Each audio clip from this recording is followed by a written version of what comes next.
Custo de vida, emprego e desemprego, cesta básica, tarifas públicas, salário mínimo. Agora, na Brasil Atual, a análise do DIEESE. Hora de abrir espaço para ele, Fausto Augusto Júnior, diretor técnico do DIEESE. Bom dia, Fausto, como vai? Bom dia a todos. Bom, vendas no comércio varejista brasileiro fecharam com resultado positivo, porém foi uma leve alta de 1,2% em 2020, segundo dados do IBGE divulgados nesta quarta-feira. Fausto, conta pra gente o que esses números nos mostram.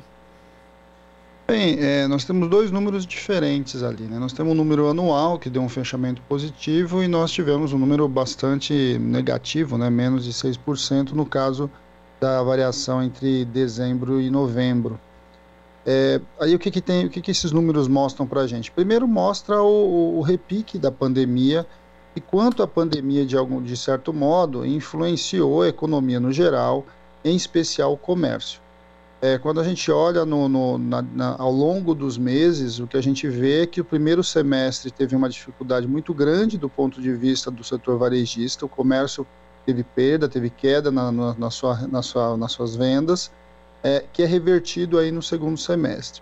Bem, o que aconteceu de especial para essa reversão no segundo semestre? Foi o auxílio emergencial. Então, o auxílio emergencial cumpriu uma tarefa bastante importante do ponto de vista de impedir que a economia caísse mais e, de alguma forma, ela segurou, em especial, as vendas no varejo em geral. É claro que com destaque para alguns setores, né, que foi o caso de alimentação e bebidas, né, alguns setores vinculados ali às necessidades básicas da população em geral.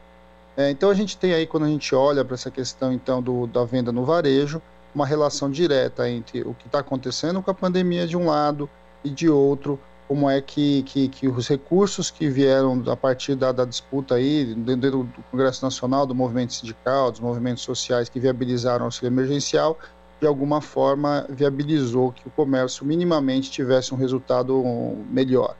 É um resultado positivo no ano, é um resultado pequeno, é o menor resultado nos últimos 4 anos, mas não deixa de ser um resultado importante, mostrando o quanto é importante e quanto é fundamental você ter políticas que minimamente lidam com a distribuição de renda e, de alguma forma, ajudam a gente a olhar aí um pouco como é que os próprios setores foram impactados.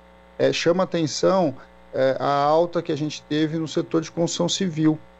Então você tem ali de um lado o setor de alimentação, que era óbvio, né, porque o consumo direto, muito do que aquilo que as famílias muitas vezes se deixavam para gastar de um jeito, acabaram gastando principalmente alimentação e bebidas, mas também na construção civil.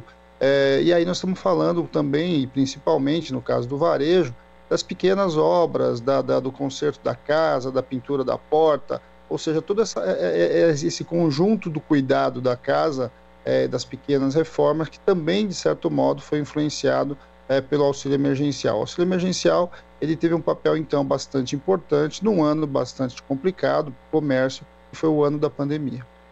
Essa coisa de pequenos reparos em casa, eu mesma passei por isso, né? Você fica dentro da sua casa, o que aconteceu na verdade foi isso na pandemia. As pessoas antes não ficavam dentro de casa, como elas tiveram que ficar dentro de casa, você começa a observar, né? Tem um problema aqui, eu quero reformar meu banheiro, enfim. Os apartamentos, tanto de cima quanto de baixo, lá de onde eu moro, estão em reforma, inclusive, nesse momento. Bom, eu queria falar um pouco dos setores. Me chamou a atenção, até porque acaba resvalando na minha área, que o pior resultado percentual foi de livros, jornais, revistas e papelaria, com retração de 3,6%. No entanto, a provocação que eu faço é que já havia um pouco essa tendência por conta daqueles aplicativos de livros online e do próprio público para jornais de papel. Eu adoro jornal de papel, mas de uma forma geral que diminuiu muito. Como equacionar o que foi uma retração econômica mesmo e o que é uma mudança de hábito, né, nesse caso?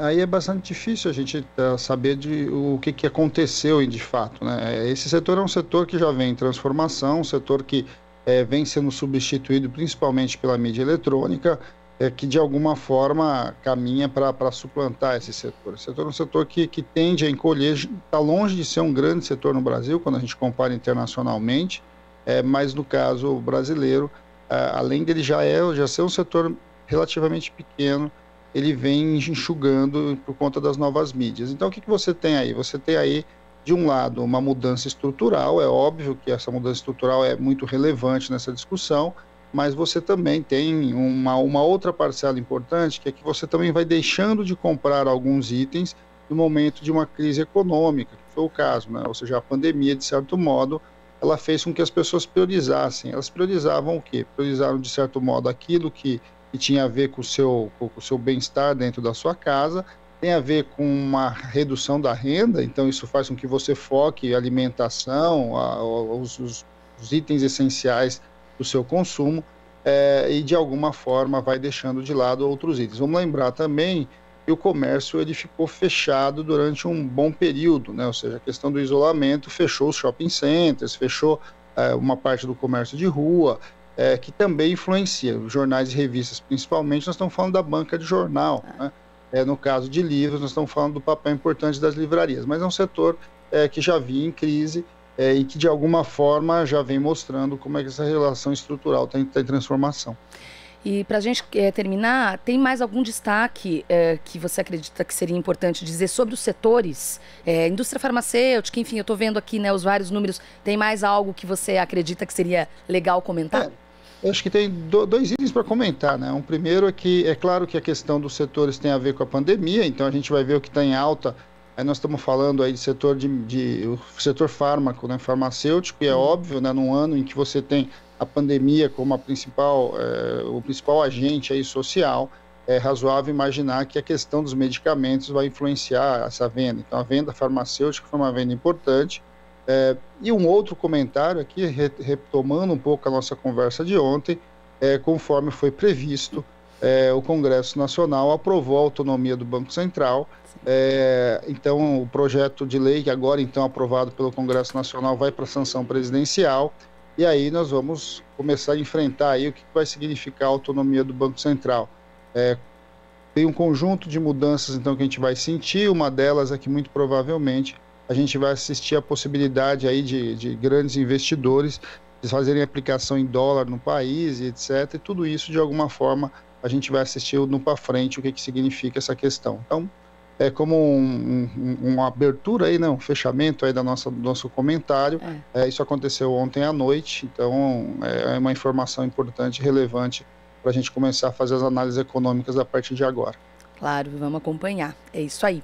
Fausto Augusto Júnior, diretor técnico do Diese. Fausto, obrigada mais uma vez pela sua participação. Bom dia, até a próxima. Bom dia a todos novamente. Você está ouvindo Jornal Brasil Atual. As notícias que os outros não dão.